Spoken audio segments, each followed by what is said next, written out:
하나님께서 영광 받으시고 천사들과 함께 온 보좌 위에 앉으신 주 하나님 영광 받아 주시옵소서. 아멘. 감사드리며 예수 그리스도 이름으로 구합니다. 아멘. 시편 133편입니다. 시편 133편.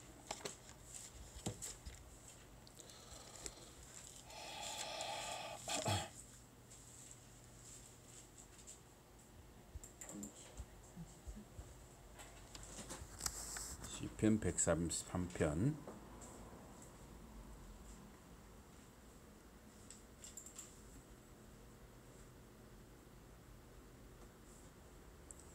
한 목소리로 봉독하겠습니다. 시편 133편.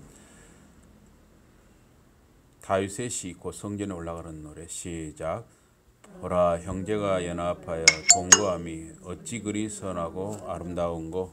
머리에 있는 보배로운 기름이 곧 아론의 수염에 흘러서 그의 옷깃까지 내린 같고, 홀몬의 이슬이 시온의 산들에 내린 같도다.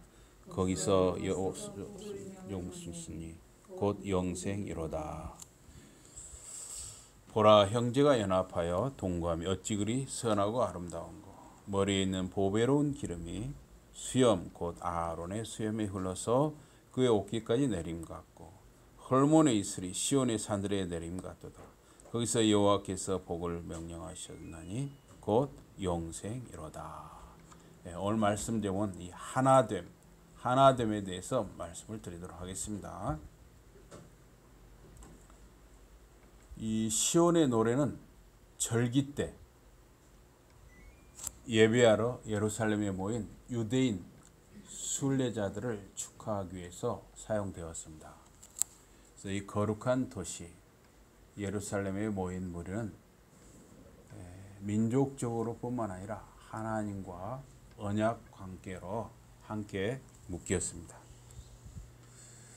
이 함께 거한다 그랬잖아요. 여기 형제가 연합하여 동거함이, 동거라는 게 함께 거한단 말이잖아요. 함께 지낸다 이 말인데,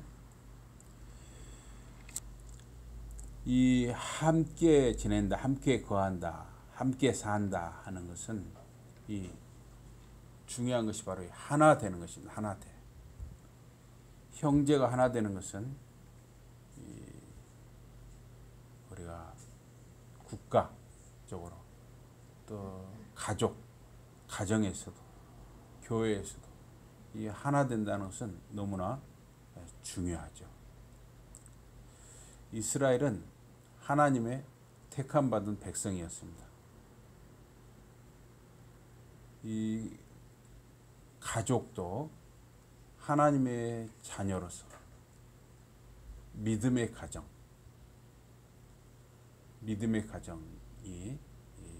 하나가 될 때 참 아름답죠. 교회도 마찬가지. 교회도 하나님의 택함 받은 자녀들의 모임인데, 하나님의 택함 받은 자녀들의 모임, 교회도 역시 하나 될 때 가장 아름답고 능력이 있는 것입니다. 그래서 이 국가, 가족, 교회가 각각 하나 되는 것은 구성원 각자가 하나님과 관계가 어떤가가 중요하죠. 한 사람 한 사람이 하나님과 어떤 관계로 살아가고 있는가 하는 것이 중요합니다. 그래서 먼저 우리 이 국가를 한번 살펴보겠습니다. 국가, 이 이스라엘 나라 국가, 하나님과 바른 관계를 맺는 데 실패한 사울의 왕가는 망했습니다. 그리고 이어서 다윗이 온 이스라엘의 왕이 되었습니다. 이스라엘 모든 지파가 이 헤브론에 있는 다윗에게 와서 말을 했습니다. 보소서, 우리는 왕의 한 골육이니이다. 이스라엘의 모든 장로가 헤브론에 모여서 다윗 왕의 이 대관식에 참석했습니다. 대관식이라는 것은 이제 지금식으로 하면 대통령 이제 취임식 하잖아요. 취임식 같은 거예요. 대관식이라는 것은. 옛날에 왕들은 왕관을 썼잖아요. 그러니까 이제 왕이 될 사람에게 제사장이라든가 대제사장이라든가 이런 사람이 관을 씌워주죠. 왕관을. 또 이제 중세에는 영국이라든가 프랑스, 독일 이런데 이제 왕이 있을 때 그런 데는 이제 교황이 씌워주기도 했습니다. 그래서 다윗 왕이 헤브론에서 여호와 앞에 이스라엘 장로들과 언약을 맺었습니다. 그리고 다윗에게 기름을 부어 이스라엘 왕으로 삼았습니다. 다윗은 이 30세 왕위에 올라서 40년 동안 다스렸습니다. 헤브론에서 7년 6개월 동안 유다를 다스렸고 예루살렘에서 33년 동안, 그러니까 총 40년 동안 온 이스라엘과 유다를 다윗이 다스렸습니다. 그래서 다윗이 하나님의 백성 이스라엘의 왕위에 오를 때 이스라엘 장로들이 함께 모여서 언약 공동체로서 하나가 됐습니다. 그러니까 다윗이 왕위에 오를 때는 거기에 장로들, 지도자들이 함께 모였을 뿐만 아니라 이스라엘 백성들도 다 한 마음으로 다윗이 정말 좋은 이스라엘의 왕이 되기를 이렇게 다 마음을 모았던 것이죠. 하나가 된 것입니다. 그리고 이스라엘 공동체가 다 같이 하나님의 은혜와 평화를 누렸습니다. 하나가 되었을 때 평화를 누렸다는 거예요. 왕과 장로들, 지도자들과 백성들이 한 마음이 되어서 다윗 왕의 즉위식에 참석을 했습니다. 국가의 중요한 일에 온 백성이 하나가 되는 것, 그것이 그 나라를 굳건하게 하는 것입니다. 그러나 얼마 후에 다윗이 그 나라가 잘 나간단 말이에요. 안정이 돼 있어요. 왕권도 안정이 돼. 다윗이 마음이 흐트러진 거예요. 그래서 지금 부하 장군들과 군사들은 지금 전쟁 중인데 자기는 한가로이 왕궁에서 호식하는 거죠. 좋은 옷을 입고 좋은 음식을 먹고 편안히 쉬면서 낮잠을 잔 거예요. 낮잠을 자고 이제 오후에 늦지막하니 왕궁 위를 이렇게 뜰을 어슬렁거리다가 밑에를 쳐다본 거예요. 왕궁이 높고 이제 이 민간인들 집들은 굉장히 아주 조그만하단 말이에요. 지금처럼 이렇게 아파트가 있는 때가 아니잖아요. 그러니까 이 다윗이 딴 생각하는 거죠. 그래서 그 부하 장군 우리아의 아내가 목욕하는 모습을 보고 불러다가 밧세바와 통간을 하고 그 남편 우리아를 죽게 했습니다. 그래서 다윗이 밧세바와 함께 살게 된 이후에 하나님은 선지자 나단을 통해서 말씀하셨습니다. 그의 간음과 살인죄로 인해서 다윗의 집에 칼이 떠나지 않을 것을 하나님 말씀하십니다. 칼은 전쟁을 의미하고 살인을 의미하고 살육을 의미하는 것이죠. 다윗의 집안에 칼이 떠나지 않을 것이다. 어마어마한 저주의 형벌이죠. 여러분의 집안에 제가 말입니다. 어떤 사람을 그랬어요. 당신 집안에 당신 평생에 당신뿐만 아니라 당신의 아들 때에도 손자 때에도 칼이 떠나지 않을 것이요. 이보다 큰 저주, 무서운 저주가 없는 것이죠. 그런데 그러한 저주가 다윗의 집안에 임한 거예요. 다윗 집안에 칼이 떠나지 않을 것이라고 하나님 말씀하시죠. 그만큼 다윗의 간음죄와 그 남편 우리아를 죽게 하고 남의 아내를 이렇게 빼앗은 것을 하나님이 굉장히 악하게 보신 것이죠. 그래서 공동체가 하나가 되고 평화를 누리는데 걸림대로 되는 것이 무엇이냐? 그것이 바로 죄라는 거예요. 죄는 공동체가 하나 되는 것을 막고 공동체를 갈라지게 하고 분열되게 하고 갈등하고 반목하고 잘못하면 공동체가 망하게도 하는 것이 바로 죄인 것입니다. 죄로 인해서 반목과 갈등과 전쟁을 낳게 되는 것입니다. 다윗의 죄는 하나님을 무시한 것이었어요. 하나님을 무시하고 하나님을 두려워하지 않기 때문에 그가 자기의 욕심대로 행한 것이죠. 누구든 죄를 범하는 것은 하나님을 무시하는 것입니다. 죄는 공동체가 연합하고 기쁨을 누리는 것을 방해하는 것입니다.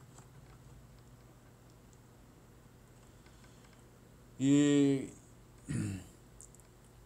1절에 보라 형제가 연합하여 동거함이 함께 살아가는 것이 어찌 그리 선하고 아름다운고 그랬죠. 그래서 이 형제들이 함께 거한다, 함께 산다 하는 것을 이 신명기 25장하고 연계해서 볼 수가 있습니다. 신명기 25장 5절에 보면은 형제들이 함께 사는데 그 형제 중 하나가 죽고 죽은 형제의 아들이 없거든 그 죽은 자의 아내는 나가서 타인에게 시집가지 말라고 그랬습니다. 그의 남편의 형제가 그에게로 들어가서 그러니까 그 죽은 형제의 아내에게로 들어가서 그를 맞이하여 아내로 삼아 그의 남편의 형제된 의무를 그에게 모두 행할 것이라 그랬습니다. 또 이 신명기 25장 6절에 보니까 그 여인이 낳은 첫 아들이 그 죽은 형제의 이름을 잊게 하여 그 이름이 이스라엘 중에서 끊어지지 않게 하라 그랬습니다. 그래서 이 신명기 25장과 이 6절, 신명기 25장 5절과 6절은 이 언약 자손, 언약 백성의 대가 끊어지지 않도록 하는 거예요.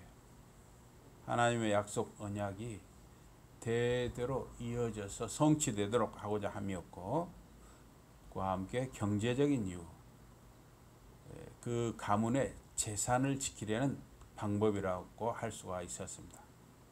그래서 형제가 죽은 형제의 아내를 취하는 것은 이 언약 공동체, 하나님의 언약 공동체, 약속 공동체의 정체성을 유지하기 위함이었어요. 이 정체성이라는 것은 유일수 하면 어때요? 유일수님은 누구의 할머니며 누구의 어머니고 이렇게 쭉 나오잖아요. 그런 것이 바로 정체성이라고 할 수 있죠. 그래서 언약 공동체의 정체성을 유지하는 것, 그게 이스라엘 백성에게 너무나 중요했던 것이죠. 그래서 자식이 없이 죽은 형이나 동생의 아내와 결혼해서 죽은 형제의 가업을 있게 했던 것입니다. 그런데 여기에는 조건이 있었어요. 조건. 두 형제 중 하나가 죽기 직전까지 같이 함께 살고 있어야 했어요. 한 집안에서. 그래서 대가족 형태로 살면서 서로 일정 부분 책임을 함께 감당하면서 살고 있어야 했습니다. 누구는 논농사를 짓고 누구는 밭농사를 짓고 누구는 나무를 해오고 누구는 물을 길어오고 뭔가 그런 책임이 그 집안에 살면 다 이렇게 서로 맡아서 서로 같이 나눠서 일을 하잖아요. 누구는 빨래를 하고 누구는 밥을 하고 청소를 하고 다 나누죠. 그래서 죽은 형수나 제수가 자식이 없어야 했어요. 형이 죽었어요. 그런데 자식이 있어요. 이 아들이 있어요. 그러면 동생이 그 형수님과 아무런 상관이 없는 거예요. 그때는. 특히 아들이 없을 경우, 딸이 있더라도 아들이 없으면은 다른 형제가 그 형수나 제수와 결혼을 했습니다. 결혼해서 낳은 첫 아들은 죽은 형이나 동생의 재산을 물려받고 그 가문을 잇게 했어요. 그래서 죽은 형이나 동생의 아내는 그 집안 밖의 사람과 원칙적으로 결혼하지 못하게 했어요. 물론 예외가 있긴 했습니다. 원칙적으로 결혼하지 못해서 그 집안 내 형제들과 이렇게 형제가 자식이 없이 죽으면, 특히 아들이 없이 죽으면 그렇게 했다는 거예요. 이렇게 해서 죽은 형제의 재산을 태어난 아들이 물려받게 했고 언약 공동체, 하나님의 그 약속 공동체를 잇게 했습니다. 아브라함 언약은 아브라함뿐만 아니라 그의 자손 대대로 그 약속을 준 것이기 때문에 그 약속이 끊이지 않고 이어지도록 하기 위함이었습니다. 그래서 이러한 언약 공동체를 이어가는 데에도 마음이 하나 돼야만 가능했어요. 마음이 하나 되지 못하면 일을 그르치는 거죠. 오난이라는 사람이 그런 사람이었어요. 마음이 하나 되지 못한 사람이었어요. 이 오난은 유다의 둘째 아들이었어요. 그런데 오난의 형 엘이 죽었어요. 자식이 없이 죽었어요. 아들이 없이 죽었습니다. 그러니까 유다의 아버지 유다가 오난에게 네가 네 형수를 아내로 맞아서 형 엘의 애를 위해서 아들을 낳아라. 그래가지고 그 아들은 형 엘의 대를 잇도록 그렇게 가문을 잇도록 네가 의무를 해라. 그러면 이제 둘째 아들부터는 이제 오난 것이 되는 거예요. 그래서 오난은 그 형수에게 들어가서 그 씨, 자기가 주는 씨가 자기 것이 되지 않을 줄 알고 형수에게 들어가서 씨를 형수에게 주지 않고 땅에 설정했다 그랬어요. 씨를 땅에 쏟아버렸어요. 이게 오난은 딴 생각하는 거예요. 하나님의 그 마음, 하나님의 약속, 하나님의 언약, 하나님의 명령을 생각하지 않고 딴 생각하는 거예요. 자기 것만 생각한 거예요. 그래서 하나님이 이를 악하게 보시고 둘째 아들 오난도 죽게 했습니다. 그래서 유다의 둘째 아들 오난은 언약 백성으로서 하나님의 마음을, 하나님의 말씀을 이해하지 못했던 것입니다. 언약 백성을 잊게 하려는 그 하나님의 뜻을 헤아리지 못하고 자기 것만 생각한 오난은 죽고 말았습니다. 하나가 되는 것은 하나님의 말씀과 그 뜻을 이해하고 순종할 때 하나가 될 수 있는 것입니다. 시편 127편 3절에서 5절을 보니까 자식은 여호와의 기업이요 태의 열매는 그의 상급이라고 하고 있습니다. 젊은 자의 자식은 장사의 수중의 화살과 같도다. 이것이 그의 화살을 통해 가득한 자는 복되다 그랬습니다.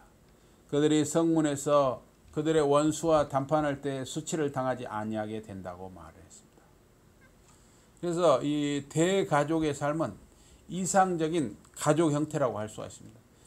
지금도 그렇게 할 수만 있다면 대가족으로 할머니, 할아버지, 엄마, 아빠, 이 손자, 손녀가 다 같이 대가족으로 사는 건 굉장히 이상적이고 좋은 것입니다. 할 수만 있다면 그렇게 살 수 있으면 좋아요.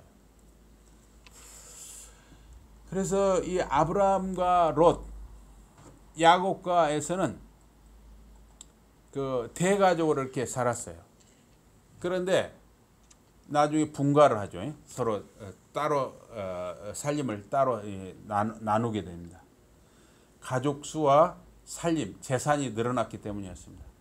또한 분쟁이 일어났기 때문이었어요. 서로 그러니까 그때는 목축을 많이 했거든요. 가축이 서로 많아져 서로 부자가 됐어요. 그러니까 이제 풀밭도 문제가 됐고 짐승들 먹일 물도 부족하게 됐어요. 그러니까 서로 우리가 이제 살림을 서로 따로 분가하자 이렇게 됐던 것이죠. 하나님이 보실 때 모든 이스라엘 족속, 즉 빚진 자들, 노예들, 범죄자들도 모두 형제들이었습니다. 그래서 이 시인은 이렇게 함께를 강조를 하고 있습니다. 함께 거하는 것. 그러니까 우리가 이 함께라는 것은 꼭 한 지붕 아래, 한 지붕 속에서만 사는 것이 함께가 아니라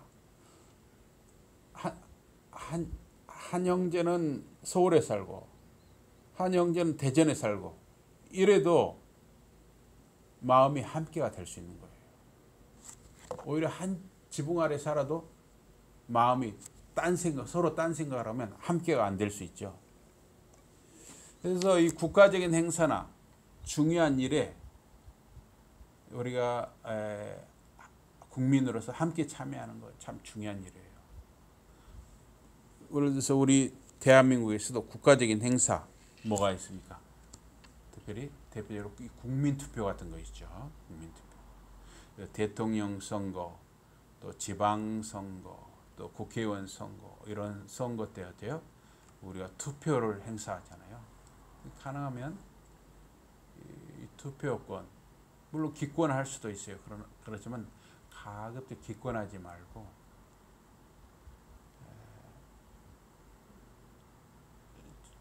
마음에 드는 사람이 있으면 그 사람에게 투표를 하고 다 마음에 안 든다 하면 덜 나쁜 사람에게 투표하고 이렇게 투표하는 것도 우리가 나라의 일을 위해서 마음을 하나로 모으는 일이라고 할 수가 있어요. 또 이제 코로나19 방역 다시 이게 코로나가 무슨 또 변형 코로나가 뭐 좀 유행한다 그런 이야기도 있는데 우선 이런 거 할 때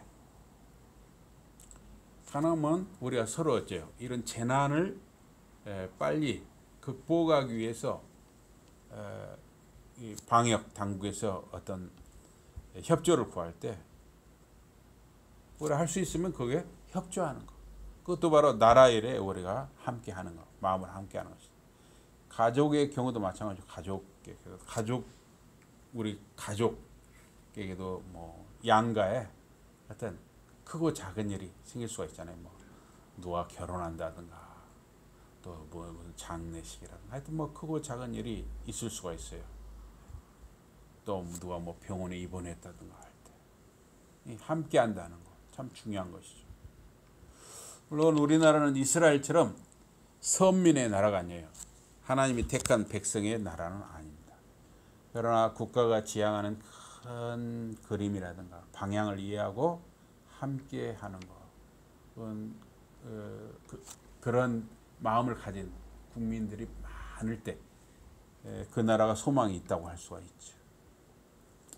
물론 히틀러의 나치 정권이라든가 현재 우크라이나를 침공한 러시아 푸틴의 경우는 우리가 좀 생각해 볼 점이 많죠. 그렇게 전쟁을 좋아하는 그런 지도자가 있을 때 우리는 국민으로서 어떻게 하느냐, 그거는 상당히 좀 우리가 여러 가지 생각해 볼 점이 많습니다. 그래서 온 가족이 믿으면 참 좋은 일이죠. 그런데 온 가족 중에 이 식구 중에 믿지 않는 식구가 있을 수가 있어요. 그러나 가족이 나아가는 올바른 방향을 위해서 믿는 식구도 믿지 않는 식구도 서로 마음을 같이 하고 그 집안의 대소사를 위해서 함께하는 것, 이런 것도 바로 하나가 되는 일이라고 할 수가 있습니다. 교회도 그렇죠. 교회도 큰 교회든 작은 교회든 믿는 교인들이 서로 마음을 같이 하면은 힘을 얻고 위로와 소망을 얻고 믿음이 더욱 자라게 되는 것입니다.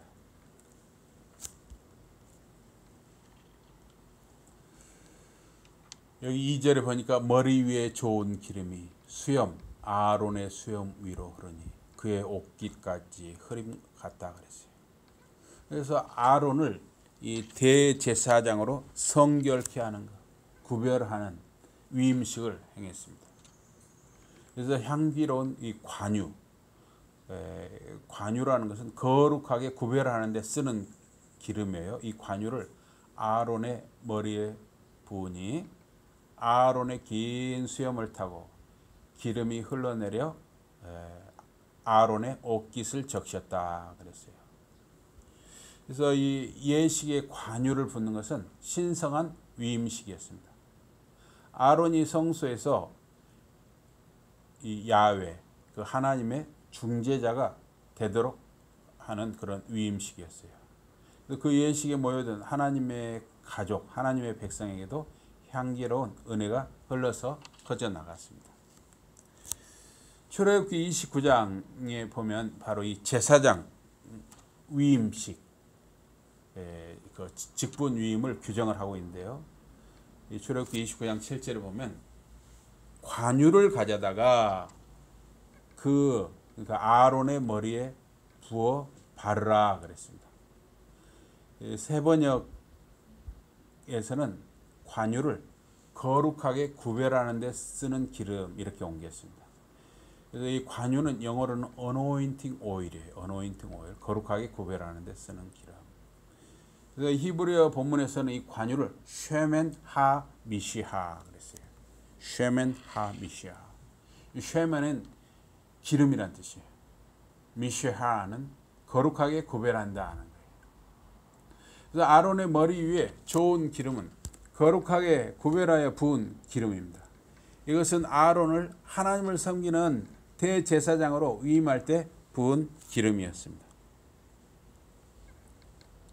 위임을 위해서 아론과 그의 아들들을 회막문에서 물로 씻겼다 그랬어요. 그래서 몸도 이렇게 물로 씻었던 것이죠. 아론에게 속옷과 에봇 받침 겉옷과 에봇을 입히고 흉패를 달고 에봇에 정교하게 짠 띠를 띠게 했습니다. 아론의 머리에 관을 씌우고 그 위에 거룩한 패를 더했습니다. 이렇게 몸을 씻고 구별된 의복을 갖추고 머리 위에 관유, 즉 거룩하게 구별하는 기름을 부었습니다. 그래서 머리 위에 부은, 아론의 머리에 부은, 또 제사장의 머리에 부은 이 관유, 즉 거룩하게 구별하는 이 기름은 얼굴에서, 머리에서 얼굴로, 또 얼굴에서 수염, 옷으로 이렇게 흘러내렸습니다.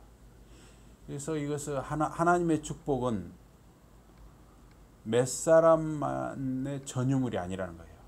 몇 사람만 누리는 것이 하나님의 축복이 아니라 그 기름과 향이 아래로 흐르고 퍼지듯이 하나님의 복이 자유롭게 흐르고 사람들에게 퍼져나간다는 의미입니다. 하나님의 복은 하나님을 사모하는 모두에게 흘러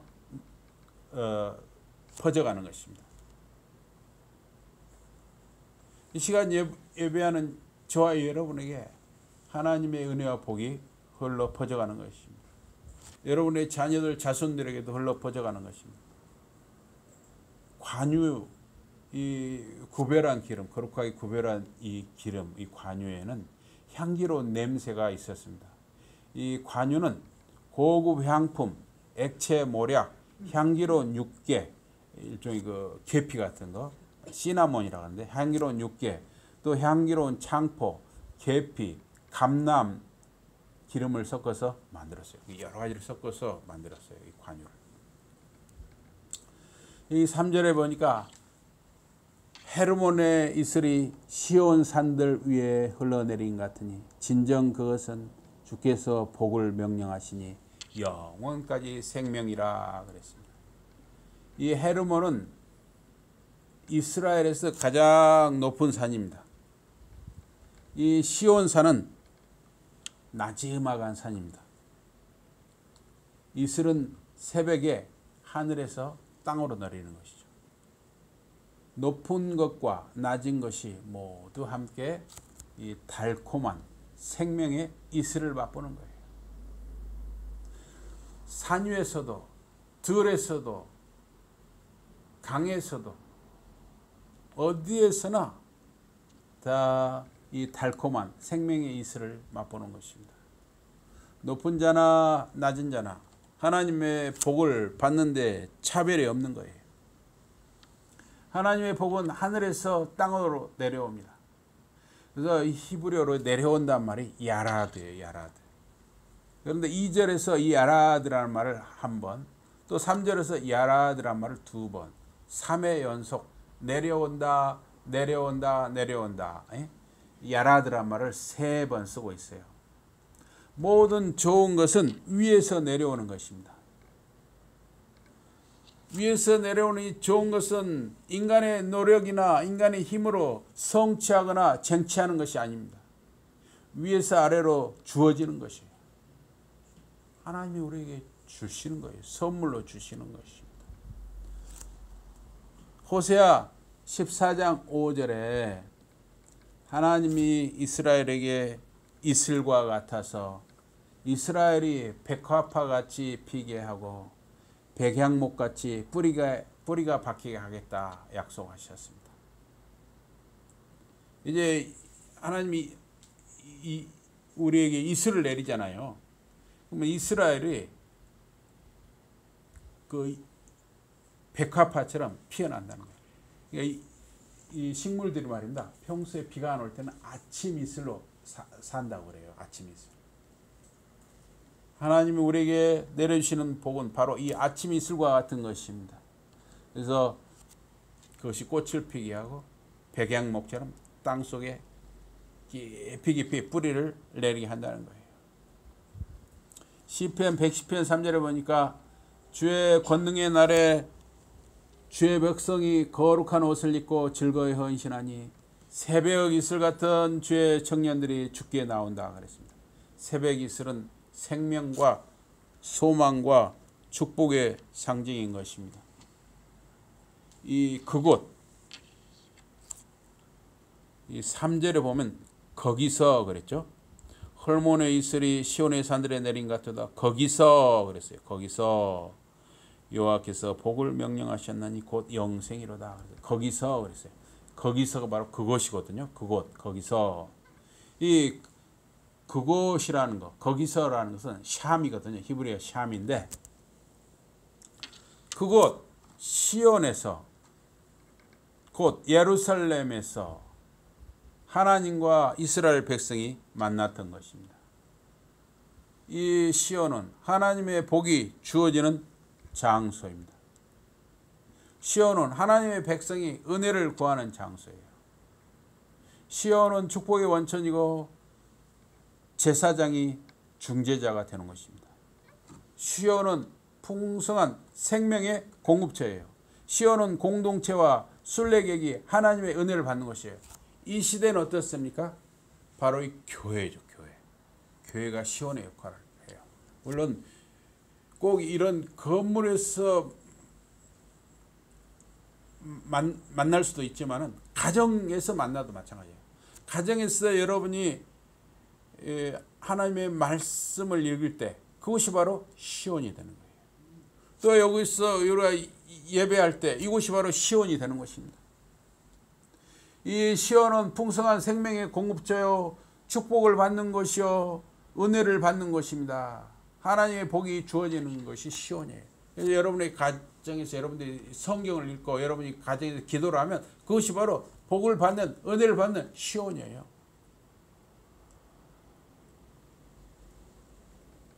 시편 122편에 예루살렘에 심판의 보좌를 두셨으니 그 다윗의 집의 보좌라 그랬어요.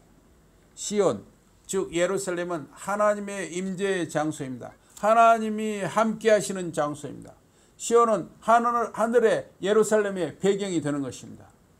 히브리서 12장 22절에 보니까 시온산과 살아계신 하나님의 도성인 하늘의 예루살렘과 천만 천사와 하늘에 기록된 장자들의 모임과 교회와 만민의 심판자이신 하나님과 및 온전하게 된 의인의 영들과 새 언약의 중보자이신 예수와 및 아벨의 피보다 더 나은 것을 말하는 뿌린 피를 히브리서 12장에서 말하고 있습니다. 하늘의 예루살렘은 그 시온이에요. 하늘의 예루살렘이 시온. 시온은 예수의 피로 거듭난 자가 들어가는 것입니다. 그것은 하나님과 어린 양과 하나님의 자녀들이 영원히 거하는 곳입니다. 계시록 14장 1절에 보니까 어린 양이 시온산에 섰고 그와 함께 14만 4천이 서 있는데 그들의 이마에는 어린 양의 이름과 그 아버지의 이름을 쓴 것이 있다 그랬어요. 그래서 여기 14만 4천은 문자 그대로 14만 4천이 아니라 완전수, 상징수라고 할 수가 있어요. 지금까지 수천 년 동안 하나님을 믿은 자, 예수 그리스도를 주님으로 믿는 자가 얼마나 많았겠어요. 수억 명, 수십억 명,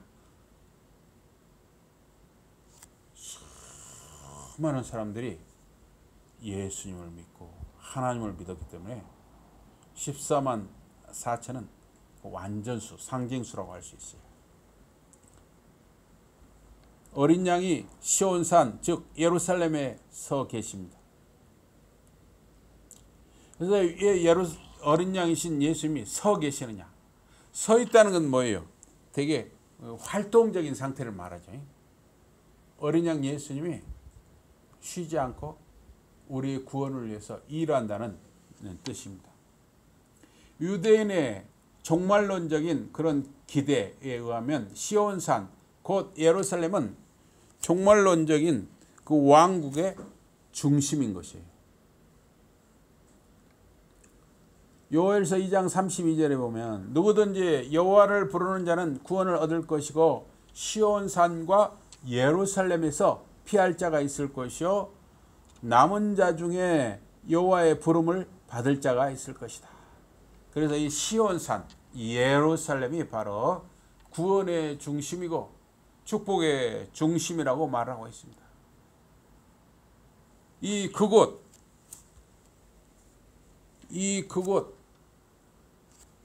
여러분과 제가 있는 그곳에서 여러분과 제가 어떻게 사느냐 하는 건 중요해요.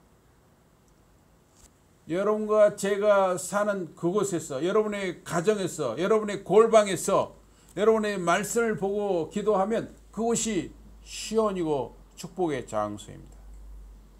그러나 그곳에서 다른 생각, 딴 생각을 하면은 그것이 축복의 장소가 아니라, 은혜의 장소가 아니라 오히려 화와 저주의 장소가 될 수 있어요. 다윗이 그런 실수를 한 것이죠. 다윗 왕국에서 이제 나라가 안정이 되고 왕권이 안정이 되니까 마음이, 태도가 느슨해져서 남의 아내를 이렇게 탐을 하게 됐죠. 그래서 다윗은 남의 아내 밧세바와 간음하고 그 남편을 죽게 하고 그 칼이 다윗의 집안 대대로 떠나지 않는 저주를 받게 되었던 것입니다. 그래서 여러분과 사는 그곳, 여러분과 제가 사는 그곳을 어떠한 장소로, 시온의 복의 장소로, 은혜의 장소로 만들 것이냐, 저주와 갈등과 반목과 시기와 질투와 불행의 장소로 만들 것이냐, 그것은 여러분과 저의 삶에 달려있는 것이죠. 여러분과 저와 여러분의 자녀들과 자손들의 삶에 따라서 여러분이 살고 있는 그곳, 여러분이 일하는 그곳, 여러분이 걸어가는 그곳, 여러분이 타고 가는 그곳이 시온이 되기도 하고 정반대의 장소가 될 수도 있는 것이죠. 그곳에서 다윗은 실수를 함으로 칼이 그 집안에서 떠나지 않는다는 그 저주대로 아들 압살롬이 반역을 일으키고 아버지와 아들이 칼을 겨누는 전쟁이 이스라엘 나라에 일어났어요. 여러분, 전쟁이 일어나면 아버지 아들만 싸웁니까? 온 나라가 너무나 불행해지는 것이죠. 우리는 그것을 우크라이나에서 보고 있잖아요.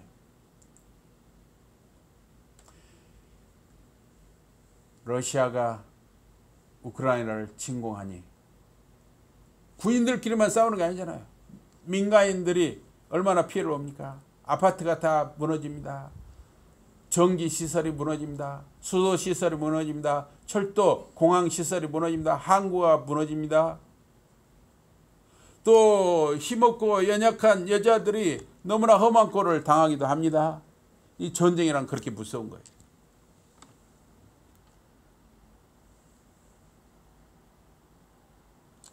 거룩함과 구별됨을 잃어버리고 죄악에 빠지면 칼과 저주가 임하는 것입니다. 하나님의 은혜 아래 거룩함과 구별됨을 잃지 않으면 하나님의 복과 은혜와 생명을 누리는 것입니다. 나라도, 가족도, 교회도, 개인도 하나님의 은혜 아래 언약 백성으로서 거룩함과 구별됨을 잃지 않을 때 하나님의 은혜와 복과 생명을 누리는 것입니다. 하나님의 자녀로서 거룩함과 구별됨을 잘 지켜서 하나님의 은혜와 복을 자손 대대로 누리는 여러분과 저와 여러분의 자녀들과 자손들이 되기를 주님의 이름으로 축복합니다. 아멘. 우리 기도하겠습니다. 하나님 아버지 고맙습니다. 참으로 형제가 연합하여 형제가 하나 되어 함께 살아가는 것이 참으로 선하고 아름답습니다. 사랑하는 우리 성도님들이 정말 하나 되어서 살아가게 해주시옵소서. 가정적으로도 가족적으로도 하나가 되게 하시고 교회적으로도 하나가 되게 하시고 또 직장에서도 살아가는 그 공동체에서도 다 하나가 되는 그러한 삶을 살아가는 참으로 복되고 은혜가 넘치는 사랑하는 모든 성도님들과 자녀들 자손들이 다 되게 하여 주시옵소서. 예수 이름으로 감사 기도드리옵나이다. 아멘.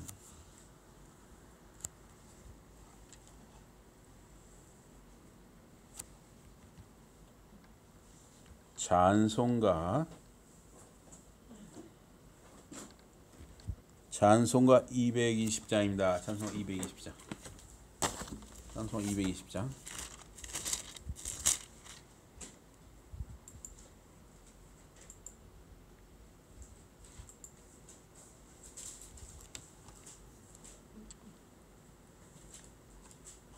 찬송가 220장입니다.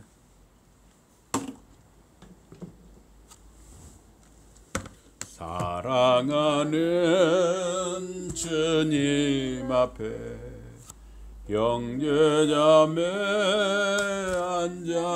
한자리에 그 신은혜 생각하며 즐거운 찬송 부르네. 내 주 예수 본을 받아 모든 사람 내 몸같이 한란 근심 위로하고 진심으로 사랑하세. 사랑하는 주님 앞에 온갖 충성 다 바쳐서 괴로우나 즐거우나 주님만 힘써 섬기네. 우리 주님 거룩한 손 제자들의 발을 씻어 남 섬기는 정의 터를 몸소 행해 보이셨네. 사랑하는 주님 예수 같은 주로 섬기나니 한 피 바다 한 몸이른 형제여 친구들이여 한 몸과 죄 친밀하고 마음으로 하나 되어 우리 주님 크신 뜻을 지성으로 순행하세. 아멘. 하나님 아버지 고맙습니다. 사랑하는 성도님들이 마음을 모두어서 물질과 시간과 몸과 마음을 들여 헌신하며 예배합니다. 사랑하는 성도님들의 이 헌신과 이 예배를 받아 주시옵소서. 사랑하는 성도님들과 각 가정 자녀들 자손들을 살펴주시고 긍휼히 여기시고 모든 기도의 제목 기도의 손을 살피시고 응답하여 주시옵소서. 무엇보다도 자녀들 자손들이 다 주 앞으로 나오는 큰 은혜와 복을 누릴 수 있게 하여 주시옵소서. 또 이 시간에도 군에 있는 아들들을 기억하시고 긍휼히 여기시고 함께 해주세요. 군을 마치고 생업에 있는 학업에 있는 아들들을 기억하시고 불쌍히 여기시고 붙들어 주시고 은혜를 더하여 주시고 지혜와 믿음을 더하여 주시옵소서. 우리 주님께 한 번이라도 발을 디딘 모든 영혼들을 기억하시고 긍휼히 여기시고 은혜를 더하소서. 함께 하소서. 예수 이름으로 감사 기도드리옵나이다. 아멘. 찬송 430장입니다. 430장.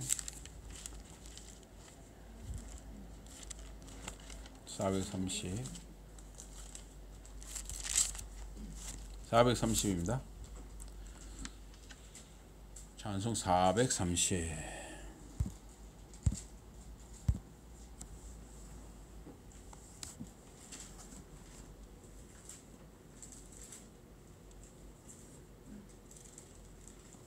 나와서